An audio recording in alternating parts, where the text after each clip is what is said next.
नमस्कार दोस्तों, मेरा नाम मुकेश है और मैं एक शराबी हूँ। आज ईश्वर हाय की कृपा मुकेश। से आप लोग भाइयों का साथ है, अल्कोहलिक्स अनोनिमस का साथ है। मैं शराब से दूर रह पा रहा हूँ। तो दोस्तों, लास्ट हमने किया था Roland Hazard, businessman, Rhode Island mill owners के मालिक। आज भी ये कंपनी है इनके।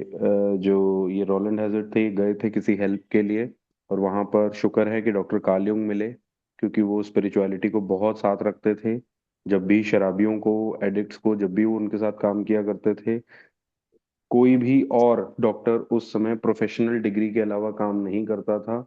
और प्रोफेशनल डिग्री का यूज अल्कोहलिज्म में नहीं काम आ रहा था दोस्तों, कोई भी सक्सेस रेट नहीं मिल पा रहा था।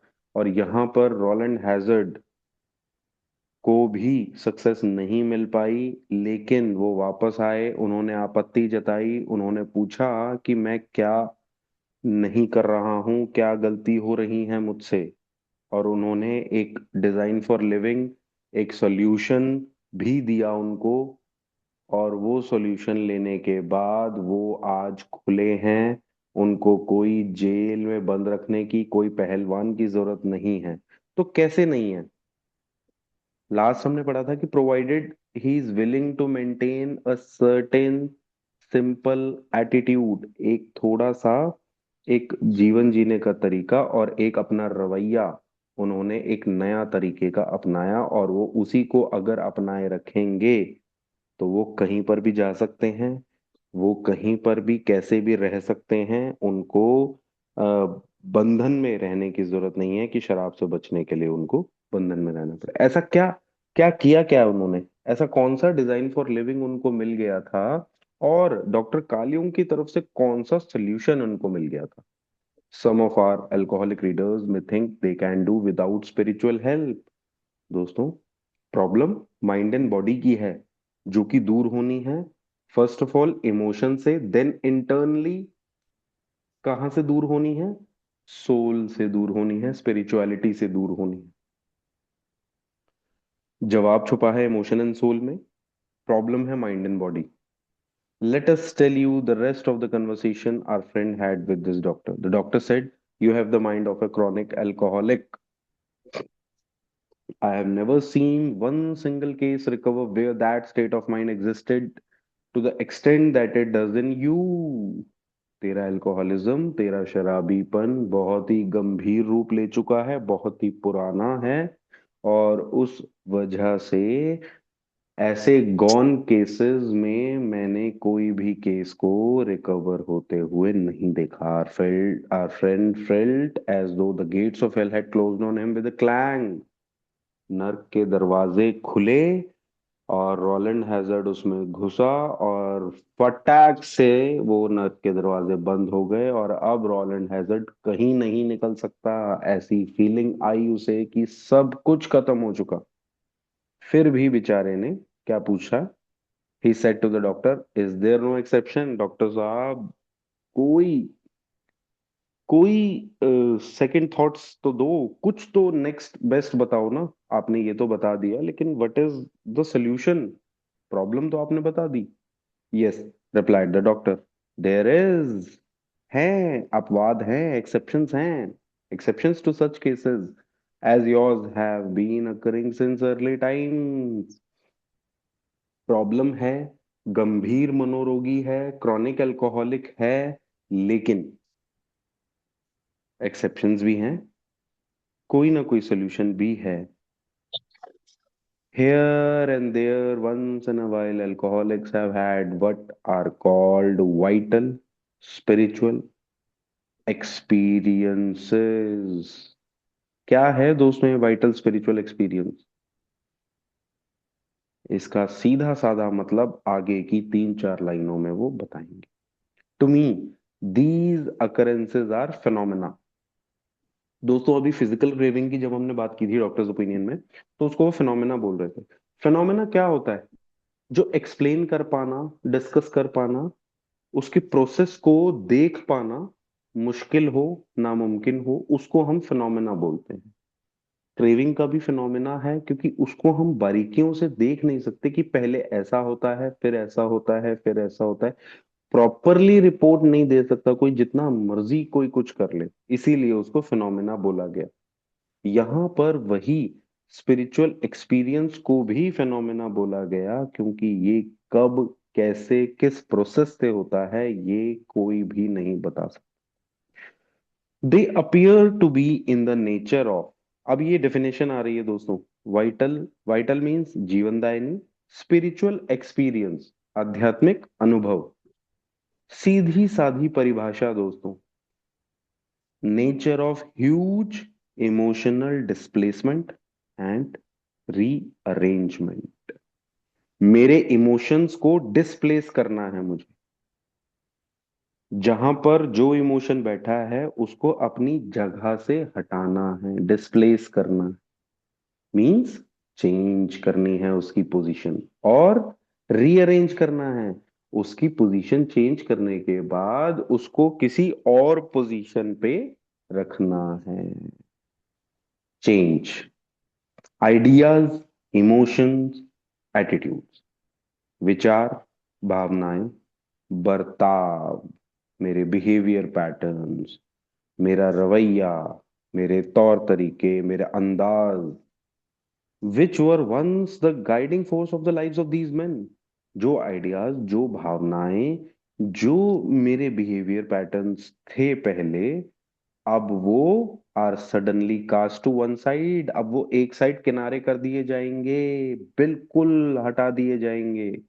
And a completely new set of conceptions and motives begin to dominate them. नए तौर तरीके, नए अंदाज, नए बिहेवियर्स, नई पर्सनालिटी जो है वो मेरे अंदर अब इनकलकेट की जाएगी, और अब मैं उन नए आइडियाज के साथ, उन नए भावनाओं के साथ बर्ताव करूंगा।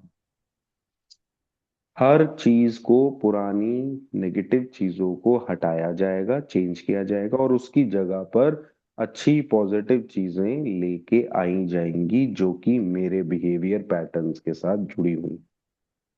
थॉट्स, फीलिंग्स, इमोशंस, हर चीज बदली जाएगी। In fact I have been trying to produce some such emotional rearrangement with you.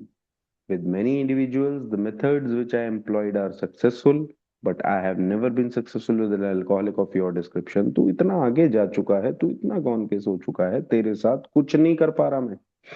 लेकिन मैंने ऐसा बहुत लोगों के साथ किया और उनको बहुत ही जो है अच्छा महसूस हुआ, उनके साथ वो स्पिरिचुअल एक्सपीरियंस हुआ। क्यों? क्योंकि दोस्तों ये पूरे पैराग्राफ में ज्यादातर बात अगर की है तो वो की है चेंज की। और वो चेंज किसकी है? मेरी अंदरूनी पर्सनालिटी की, मेरे थॉट्स की, मेरी फीलिंग्स की, मेरे इमोशंस की।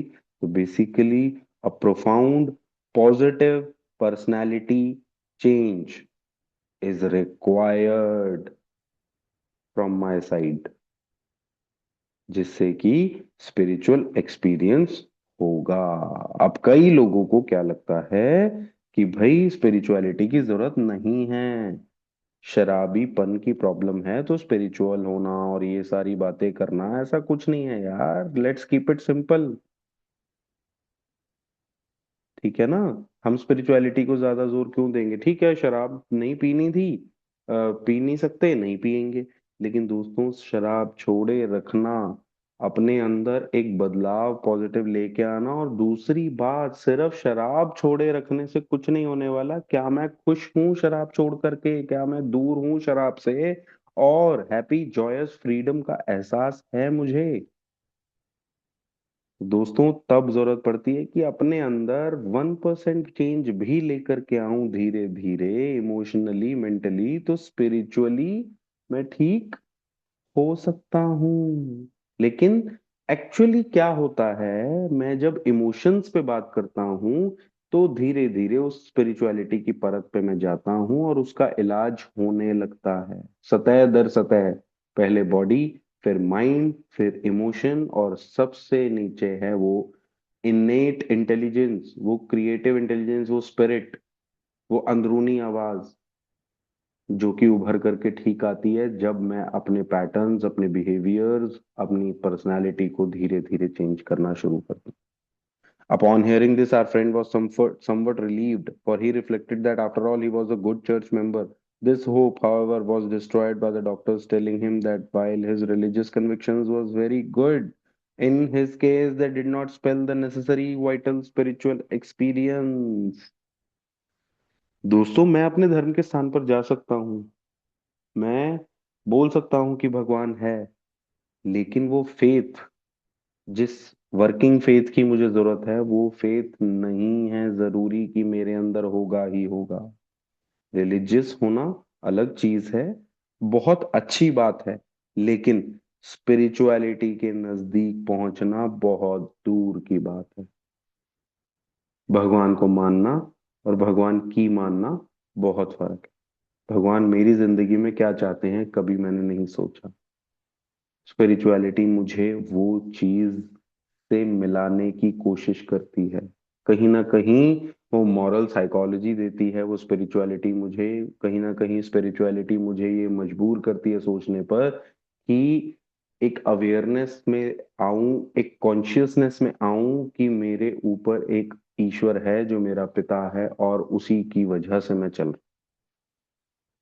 रिलीजन होने में, रिचुअल्स करने में इन सब चीजों का एहसास जरूरी नहीं है कि हो, और ऊपरी तौर पर मैं भगवान में मानूं, लेकिन मैंने अपना जीवन जो चलाना है उसमें मैं भगवान को बाहर रखता हूँ।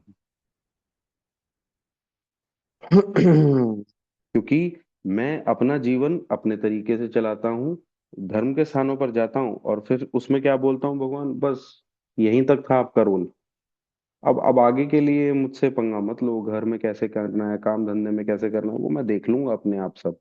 और वहीं पे मुझे सबसे ज्यादा जरूरत है, मुझे मेरे ईश्वर की, उन्हीं की रजा की, उन्हीं की कृपा की। Here was the terrible dilemma in which our friend found himself when he had the extraordinary experience which we have already told you made him a free man. इनको भी बिल डब्ल्यू की तरह वाइट लाइट एक्सपीरियंस हुआ था, extraordinary experience हुआ था, जिससे कि इनकी भी सैनिटी वापस आई और ये धीरे धीरे ठीक होने लगे और शराब से तो दूर एकदम से हो गए थे। We in our turn sought the same escape with all the desperation of drowning men. दोस्तों, एस्केप कब तक नहीं मिलेगा हमें, आप और मुझे एस्केप नहीं मिल सकता जब तक उस शिद्दत से हम लोग काम नहीं करेंगे रिकवरी के लिए, जिस शिद्दत से डूबता हुआ इंसान जो है हाथ पैर चलाता है, लकड़ी को पकड़ता है, टायर को पकड़ता है और पकड़े रखता है कि मैं कहीं डूब ना जाऊं। उस तरीके से इस प्रोग्राम को मुझे लेना है, जितनी मेरी डेस्पिरेशन, जितनी मेरी चाहत, जितनी मेरी शिद्दत, उतना मुझे क्वालिटी ऑफ चेंज अपने अंदर मिलता रहेगा, उतना मैं और ज्यादा स्पिरिचुअलिटी के नजदीक जाता जाऊंगा, पॉजिटिव पर्सनालिटी चेंज मेरे अंदर आता जाए। What seemed at first a flimsy reed has proved to be the loving and powerful hand of God. Daily reflection में भी आती है ये लाइन, एक दिन बहुत अच्छी लाइन है। भगवान को मैं एक बहुत ही हल्की टहनी समझता था, बहुत ही वीक, चीप टहनी समझता था, और एक्चुअली वो इतना पावरफुल हाथ था, वो इतनी, वो टहनी नहीं थी, वो पूरा का पूरा मोटा तना था, पेड़, और जिसको मैं हाथ लगाऊं तो मैं हिला भी नहीं सकूं, तोड़ना तो बहुत दूर की बात है। वो एक ऐसा हाथ था, इतना पावरफुल था और प्यारा था, मुझे नुकसान पहुंचाने वाला नहीं था। मेरी सोच मेरे ईश्वर के बारे में बहुत ही ज्यादा फियरिंग सोच थी, बहुत ही थक्यानुसी सोच थी, जो सारी सोचें मेरी चेंज हुई जब मैं तैयार हुआ कि अब मैं अपनी सोच को बदलने की कोशिश कर रहा हूं एक दिन के हिसाब से। तो मुझे पता लगा कि मेरा ईश्वर कोई बेल बॉय नहीं है, मेरा ईश्वर हल्का नहीं है, मेरा ईश्वर जो है कभी कभी काम आने वाला और मेरे जीवन में कुछ नहीं करेगा, ऐसा कुछ नहीं है। वो बहुत ज्यादा प्यारा है, बहुत ज्यादा प्यार करने वाला है, और सारी पावर सिर्फ और सिर्फ उसी के अंदर समाई हुई है, ईच एंड एवरी पावर। तो जब ये नजरिए बदले तो क्या हुआ? A new life has been given us, एक नई जिंदगी मिली। If you prefer a design for living that really works. वो design for living Roland Hazard को कहाँ से मिली? रॉलैंड हैजर्ड को मिली दोस्तों, डॉक्टर कार्ल यूंग ने उनको सजेस्ट किया कि आप यूएस में जाओ, वहां पर एक कैलवरी चर्च में ऑक्सफोर्ड ग्रुप चल रहा है। और वो ऑक्सफोर्ड ग्रुप 6 कदम आप लेकर के देखो। रॉलैंड हैजर्ड वहां गए, वहां पर उन्होंने 6 कदम लिए और वो शराब से दूर थे, रिकवरी में थे। 2 महीने बाद उन्होंने एबी थैचर को पकड़ा। एबी थैचर को जो है बचाया कोर्ट में से, और कोर्ट में से बचाने के बाद उनको भी ऑक्सफोर्ड ग्रुप में लेकर के आए। एबी थैचर भी ठीक हो गया, और एबी थैचर 1 डेढ़ महीने के बाद, 2 महीने के बाद वो भी बिल डब्ल्यू के पास गए मैसेज देने के लिए। और फिर धीरे धीरे बिल डब्ल्यू की जर्नी भी हमने की थी बिल स्टोरी में। The distinguished American psychologist William James, in his book Varieties of Religious Experience, indicates a multitude of ways in which men have discovered God। अब ईश्वर को ढूंढना और वर्किंग फेथ लेकर के आना, वो आप एक विलियम जेम्स की किताब है varieties of religious experience. Bill W को बहुत पसंद है ये किताब, आप पढ़ना चाहो आप भी दोस्तों ले सकते हो ये किताब। अलग अलग तरीके हैं जिसमें इसमें वाइट लाइट एक्सपीरियंसेस भी दिए गए हैं कि एकदम से ईश्वर के होने का एहसास, जो कि यहाँ इनको जो है बिल डब्ल्यू को हुआ था। एक थोड़ी सी शायद मिस्टेक रह गई है मुझसे, क्योंकि रॉलैंड हैजर्ड को वाइट लाइट एक्सपीरियंस नहीं हुआ था फ्रेंड्स। इनको प्रोफाउंड पर्सनालिटी चेंज जो हुआ था वो ऑक्सफोर्ड ग्रुप में कैलवरी चर्च में आ गए थे, वहां पर इन्होंने 6 कदम लिए थे, तब इनके साथ धीरे धीरे वो चीजें होने लगी, जिसको हम कहते हैं स्पिरिचुअल अवेकनिंग, आध्यात्मिक जागरूकता। आध्यात्मिक अनुभव को हम वो कहते हैं जो वाइट लाइट एक्सपीरियंस होता है, जो कि एकदम से सन, जो ठंडी हवाएं एकदम से कि दुनिया में से हवा में उठ गए हैं, जो बिल डब्ल्यू के साथ हुआ था। ईश्वर ने उनको आकर के अपना एहसास कराया था। मुझे इस तरीके का कोई एक्सपीरियंस नहीं हुआ, क्योंकि मैं एक एक दिन के हिसाब से चीजों को पढ़ रहा हूँ, देख रहा हूँ, आप लोगों से सुन रहा हूँ, समझ रहा हूँ। मैं एक एक दिन के हिसाब से जागरूक हो रहा हूँ, और मेरी आध्यात्मिकता जागरूकता फैल रही है मेरे अंदर। दिस इज स्पिरिचुअल अवेकनिंग, आध्यात्मिक जागरूकता। जो कि मैंने गलत बोल दिया शायद, कि यहाँ पर इनके साथ कोई व्हाइट लाइट एक्सपीरियंस नहीं हुआ था रॉलैंड हैजर्ड के साथ। इनकी प्रोफाउंड पर्सनालिटी चेंज धीरे धीरे चीजों को ग्रास्प करके, धीरे धीरे चीजों को एजुकेशनल वैरायटी से हुई थी। और इसका हमारा पीछे अपेंडिक्स भी है, स्पिरिचुअल एक्सपीरियंस और स्पिरिचुअल अवेकनिंग में फर्क का। क्योंकि बिल बिल डब्ल्यू को जब ये स्पिरिचुअल एक्सपीरियंस हुआ था, तो सभी सभी मेंबर वो सबसे सबके साथ शेयर करते थे, मुझे एक्सपीरियंस हुआ है, मेरे साथ भगवान का एहसास हुआ है, मुझे ईश्वर दिखा है, मैं हवा में चला गया था, मेरे साथ ठंडी हवा हुई थी, ये हुआ था। उन्होंने बहुत अच्छे से एक्सप्लेन किया हुआ है किताब में भी। हमारी एक लिटरेचर शायद ये कम्स ऑफ एज है मेरे ख्याल से। तो तो उसमें जब ये उन्होंने शेयर किया, और वहां उस समय पुराने समय पे भी वो शेयर किया करते थे, सब मेंबर्स को ये लगता था कि अगर हमें स्पिरिचुअल एक्सपीरियंस नहीं हुआ तो हम भी शराब से दूर नहीं हो पाएंगे।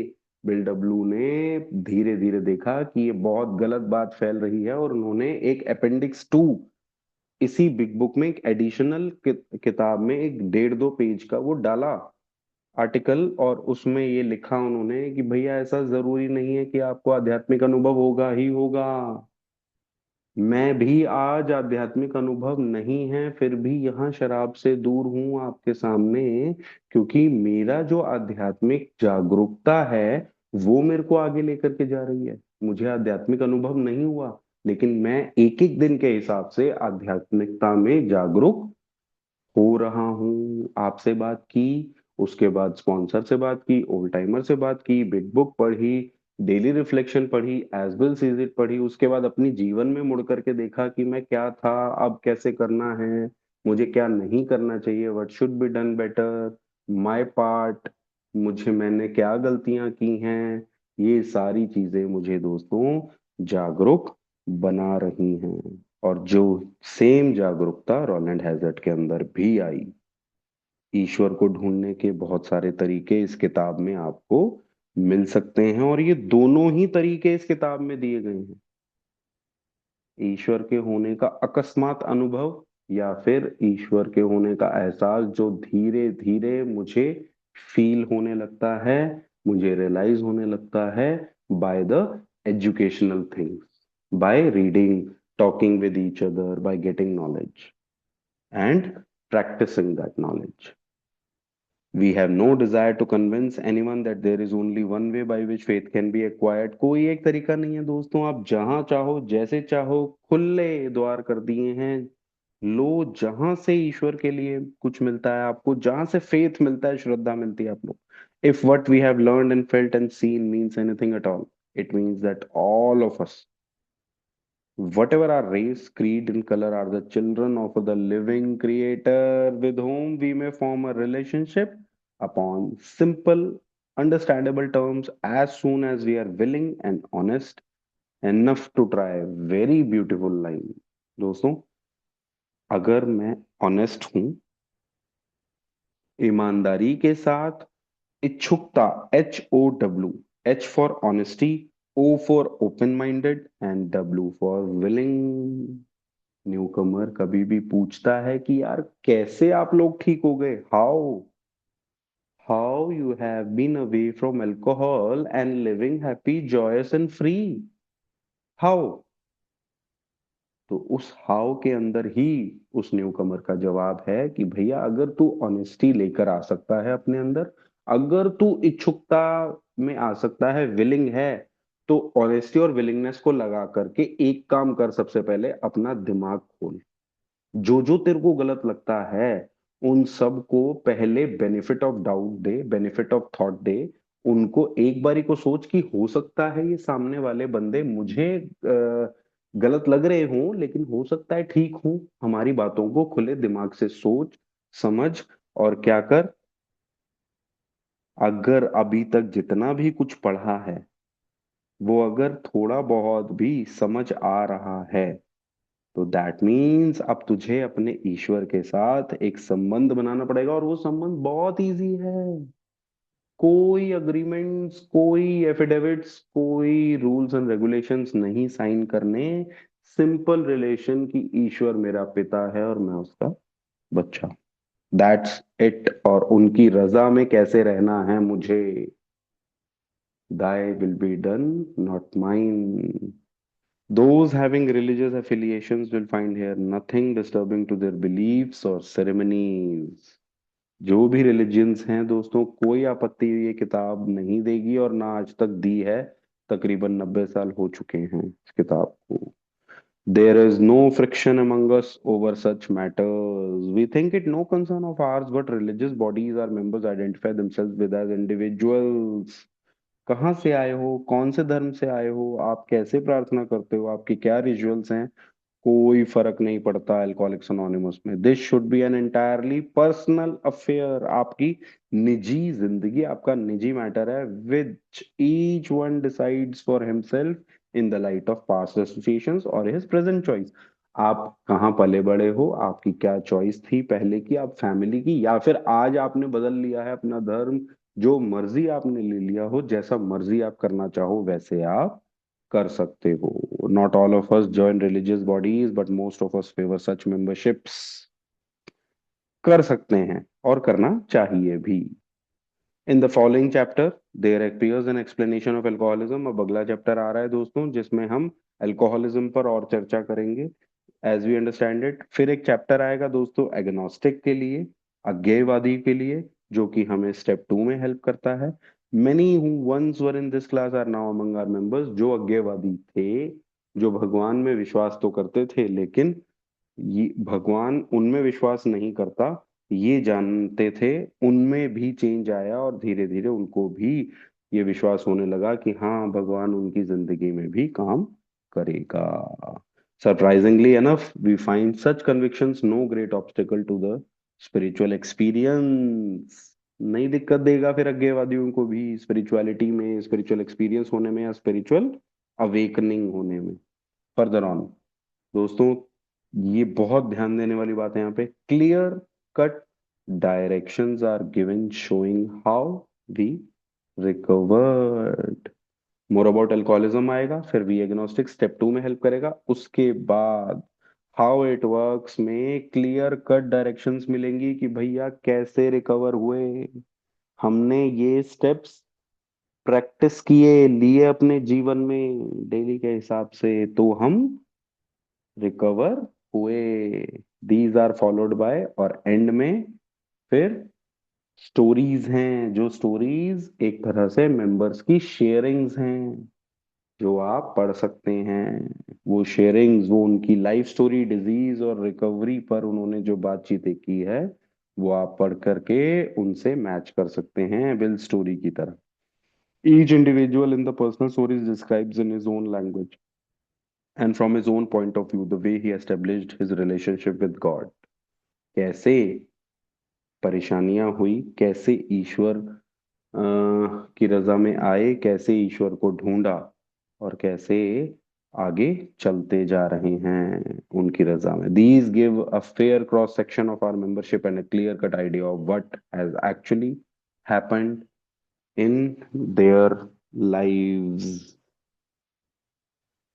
मेंबरशिप अलग अलग है हमारी। कोई भगवान में मानता है, कोई रिलीजन में मान रहा है, नहीं मान रहा है, कोई कैसे भगवान में माना, कोई कैसे, सब वैरायटीज हैं हमारे पास। और सारे प्रॉपर इन स्टोरीज में क्लियर आइडियाज हैं कि उनके जीवन में चेंज कैसे आया, उनके जीवन में पर्सनालिटी चेंज कैसे आया।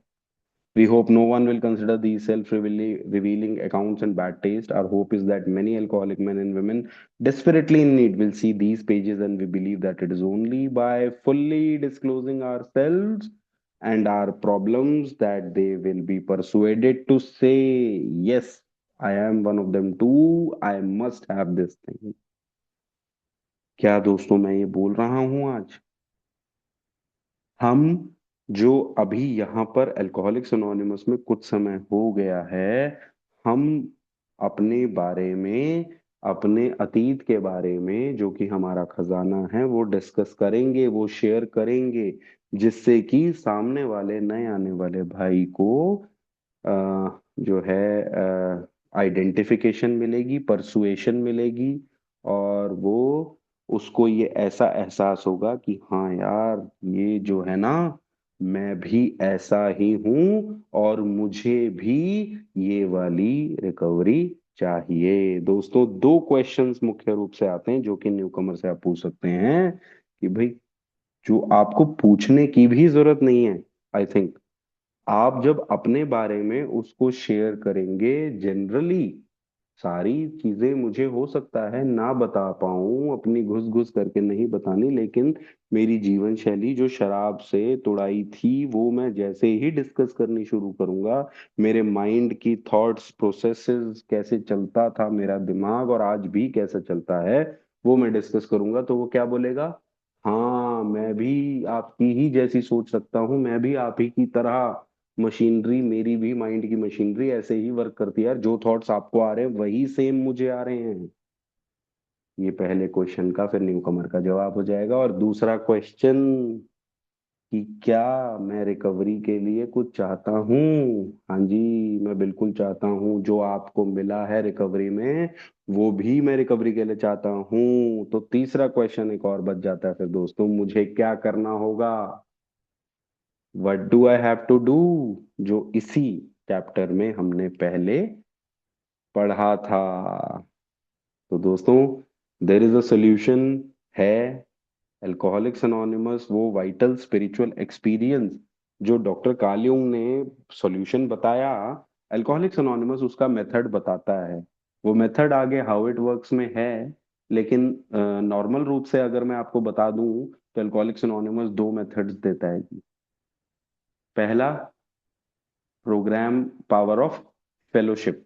मैं अल्कोहलिक्स अनोनिमस में आया, मीटिंग में बैठा तो मुझे भाई मिले, भाइयों से बातचीत की, मुझे अच्छा लगा और मुझे लगा कि मेरा कुछ हो सकता है। दूसरा, उसी फेलोशिप में से मैंने स्पॉन्सर पकड़ा, मैंने देखा कि 12 कदमों का काम प्रोग्राम मुझे लेना पड़ेगा और इन दोनों के साथ साथ मैं चलूंगा। तब हम वो लोग हैं जिनकी टांगे कट चुकी हैं, दोनों टांगे कट चुकी हैं और कभी नई नहीं आने वाली। तो दोनों टांगे लगेंगी कहाँ से? एक टांग लगेगी फेलोशिप की और एक टांग लगेगी प्रोग्राम की। तब जा करके मैं बहुत ही स्मूथली और बहुत ही अच्छे से पहले की तरह चल पाऊंगा। तो ये प्रोग्राम हमें कहाँ से मिला दोस्तों? मेथड जो है, मेथड हमें ऑक्सफोर्ड ग्रुप की हेल्प से, एजे रसेल की हेल्प से और सैमुअल शूमाकर की हेल्प से, विलियम जेम्स की हेल्प से, इन सब का मिला जुला एफर्ट से बिल डब्ल्यू ने हमें 12 कदम का प्रोग्राम दिया, जिससे कि हम जो सॉल्यूशन ले पाए, solution, personality change, spiritual experience, spiritual awakening, वो सॉल्यूशन हमें इस मेथड से मिला। किस चीज का सॉल्यूशन मिला दोस्तों? प्रॉब्लम, अल्कोहलिज्म का सॉल्यूशन मिला। Untreated alcoholism is my problem, जो कि डॉक्टर सिल्कवर्थ ने दी और सॉल्यूशन दिया डॉक्टर कार्ल युंग ने। मेथड मिला ऑक्सफोर्ड ग्रुप, एजे रसेल, सैमुअल शूमाकर, इन सब से मिल करके हमें ये सॉल्यूशन मिला था दोस्तों।